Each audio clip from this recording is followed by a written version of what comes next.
Good evening, YouTube. I'm Brian, And I'm Tish.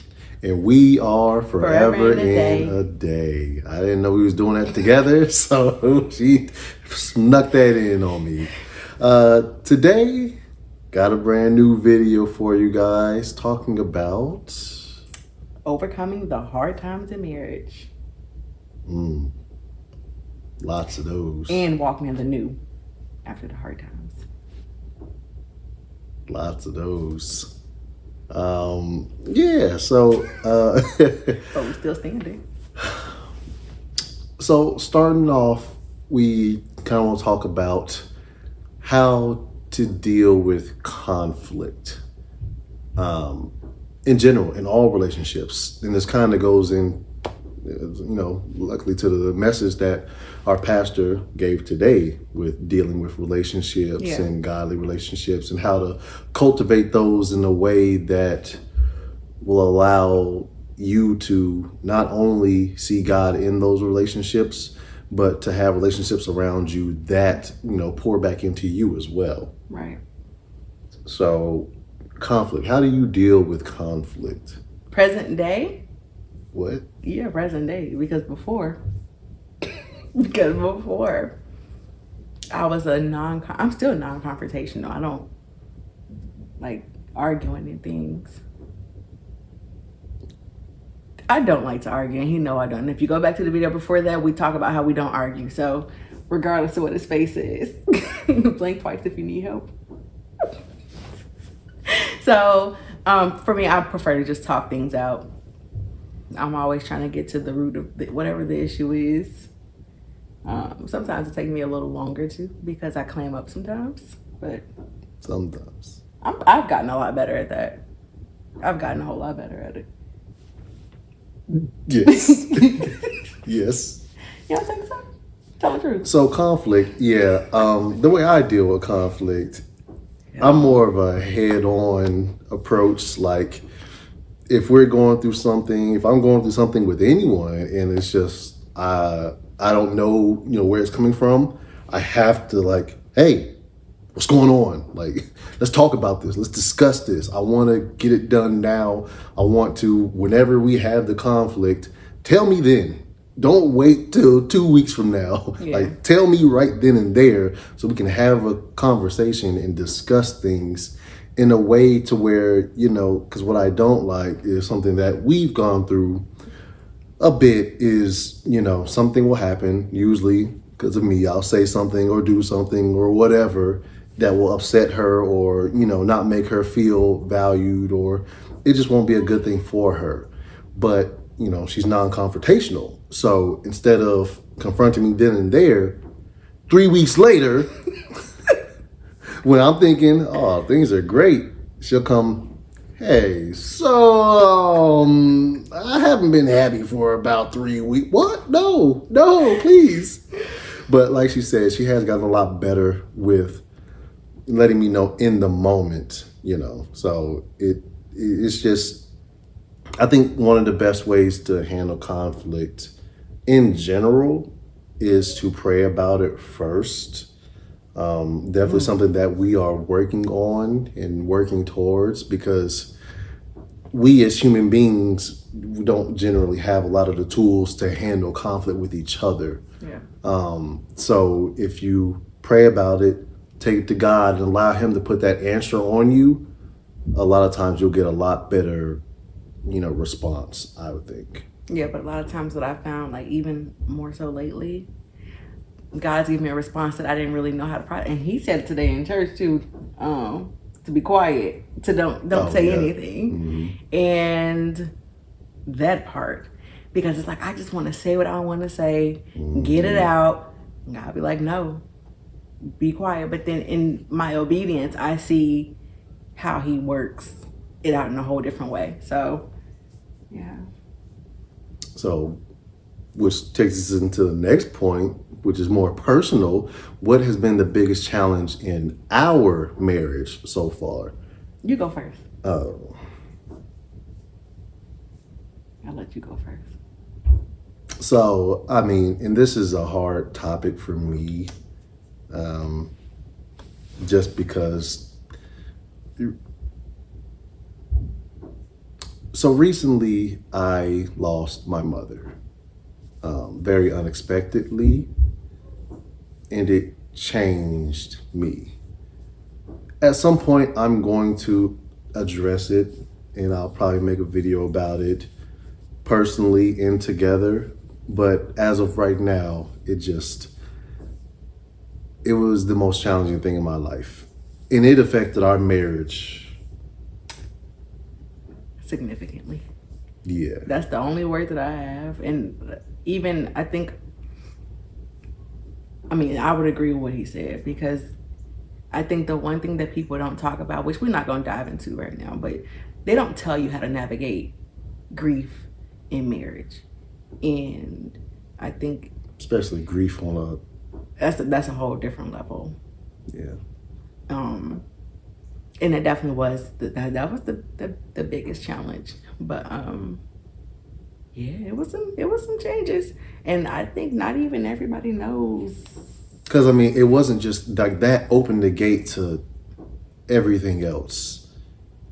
Like it legit that was a challenge that we have never. Now we've gone through a lot together. Like we have gone through so much together to the point where we've almost, done the D word.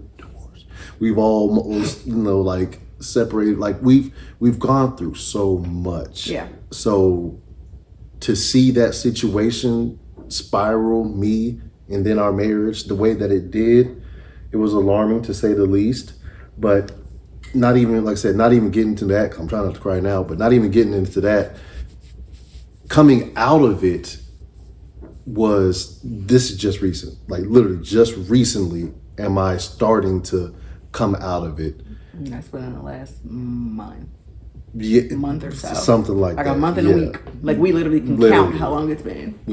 Which is, I mean, a huge part of why we haven't been doing a lot of videos. Like I have not been in the space. Yeah. So her support is probably the main reason why I'm still here. And I'll leave it at that. So having the support of your spouse and letting having your spouse being rooted in the Lord, and she hears from God, she listens to God. So there was a lot of times where she had to just kind of let me do my thing, and she just all she could do was pray, because literally there was nothing else that could be done. So in the midst of great challenges in your marriage, you have to be rooted in the Lord.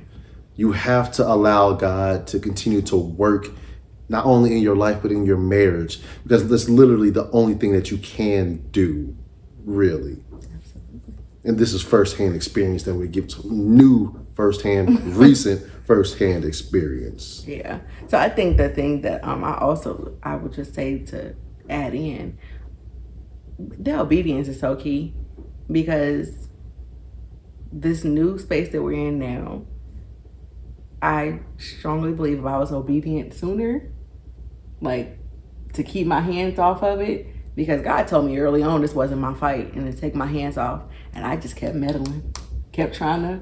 That's because you're a caring, you're a nurturer by nature, and when you see the person that you love hurting in such a way, I mean, how could you not? It's just very difficult not to. So, but yeah, just try to be obedient. But prayer for real, and having some key players, like people who are rooted in God. And I say that because without my support, it's our support. But like I had people rallying around me when he wasn't at church and things like that. People were literally rallying around me, praying for me, praying for him, praying for our marriage, like praying for our kids, praying for my strength. So having that kind of support is pertinent. And that's the thing. So, I didn't go to church for months. I was very hurt. I was devastated. I was very angry with God.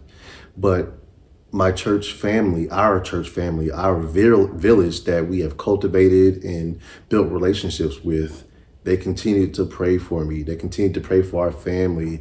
You know, check in. People were texting, even when and he calling. wasn't responding. I wasn't talking to nobody. I ain't even gonna lie. I wouldn't answer the phone. I wouldn't answer text messages. I wasn't even looking at it. But once I was able to, and I read the mountain of people that was reaching out, and every Sunday after church when I wasn't going, she would come back and tell me at least 20 people that were asking about me. Like, that right there helped me so much. That village of people that you can't do this alone. No. I've tried so hard. I've tried very hard. You cannot go through life alone. It's just not possible.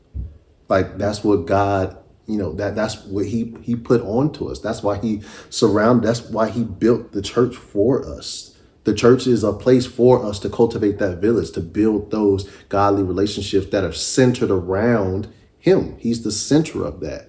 So without that village, nothing else is really possible. And this season of my life really proved that to me, that these people that, you go to church every Sunday and you hug and you talk to and you love on, don't just do that surface level. Like, really build relationships with people, because it's going to be key. And somebody told me today, like, I was praying for you because I know that it can easily be me, and I'll need you to do the same thing for me. Like, it changed my view on a lot. It made me really appreciate the people that we have decided to surround ourselves with. Yeah. So shout out to our church family. Man. Shout out to our village. We're not gonna say our church name because Man. I don't know anybody at our church. But shout out to no, but I'm also a punk. I don't need crazy people popping up. Oh, anyways. Anyways. But shout out to our wonderful village. Yes. Shout out to both of our mothers. Shout out to me. No, for real. Like, I don't, because like I said, I would not be here without her. Like, she held me down when I was trying to call it quits. She said no. She legit just said no. We'll make a video at some point and talk about. We'll get deep into that, because it was. It's too much telling y'all, for one video. It was, it got dark, but yeah, you have to have that village, because when you're down, you're gonna need people to lift you back up, and vice versa. That's what this is all about. That's what this family thing is about. So the one thing I would say, in me taking my hands off of it, I stopped looking at, I don't think I ever said this to you, but I stopped looking at him as like, how can I fix him? I started looking at me too, and working on me and praying more. And I started reading a book by Stormy O'Martian, The Power of a Praying Wife. And it's like 30 Days of Prayers, maybe 31. But I was reading that, and in that, the first part of the book, I wanted to close the book. Then what's the other book we were reading with the church? Marriage on a Rock. That book, it checked me instantly on my posture as a wife.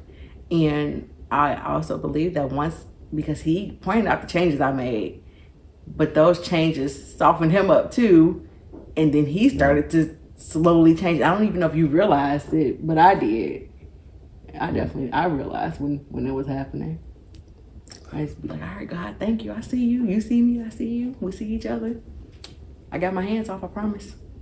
Yeah. So it's obedience, of course. Now, as always, we have a Bible verse, which is Romans 8:18. Mm-hmm.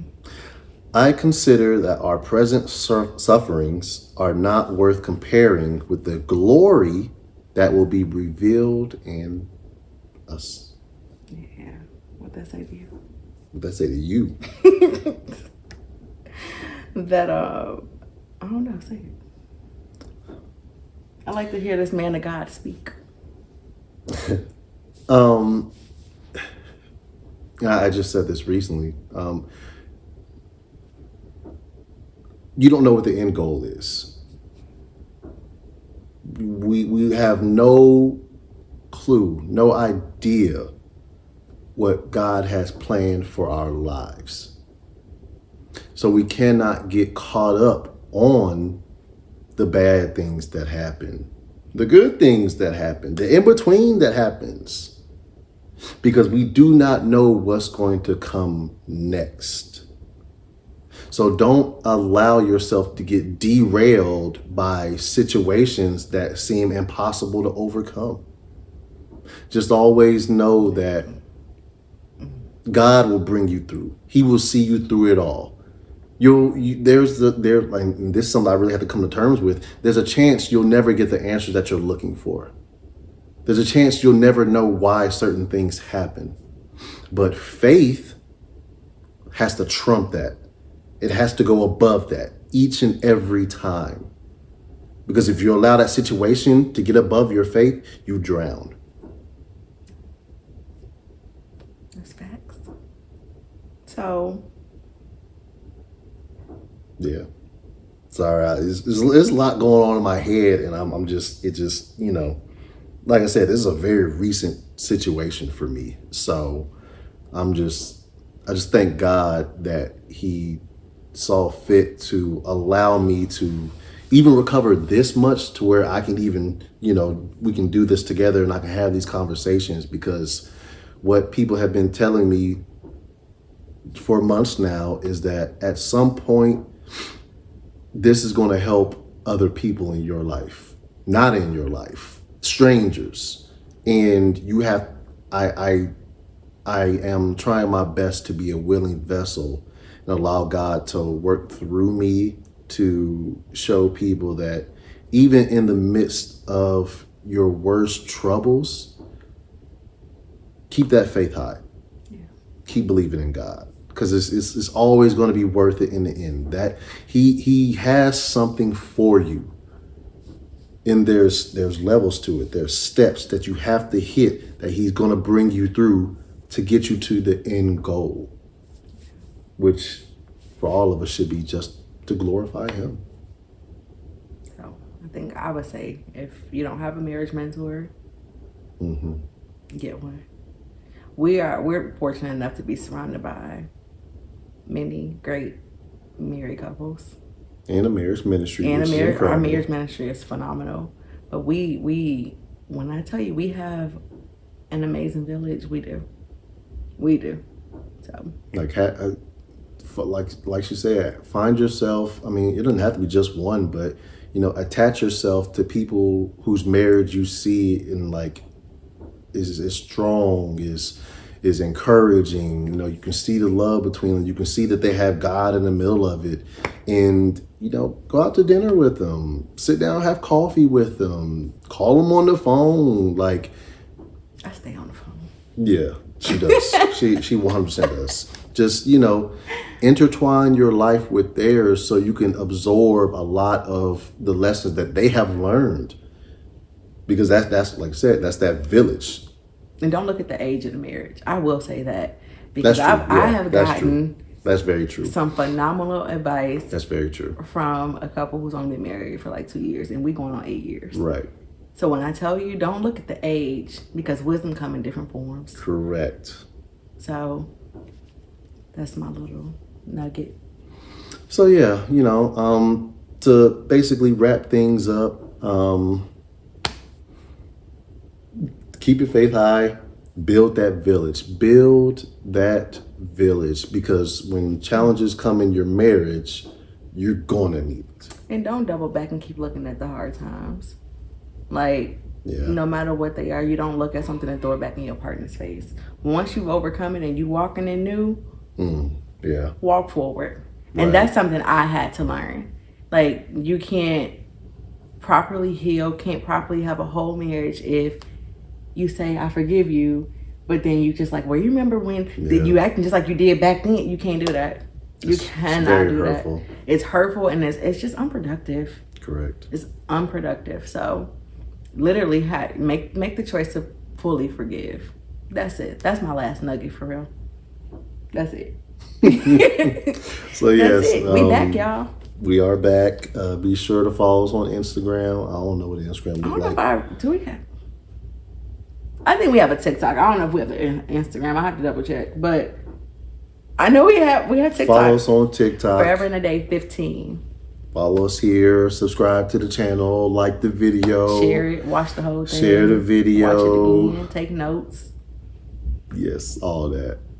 Thank you guys for your support. We definitely love you. We appreciate you. We love each other too. We will see you guys next time. Bye.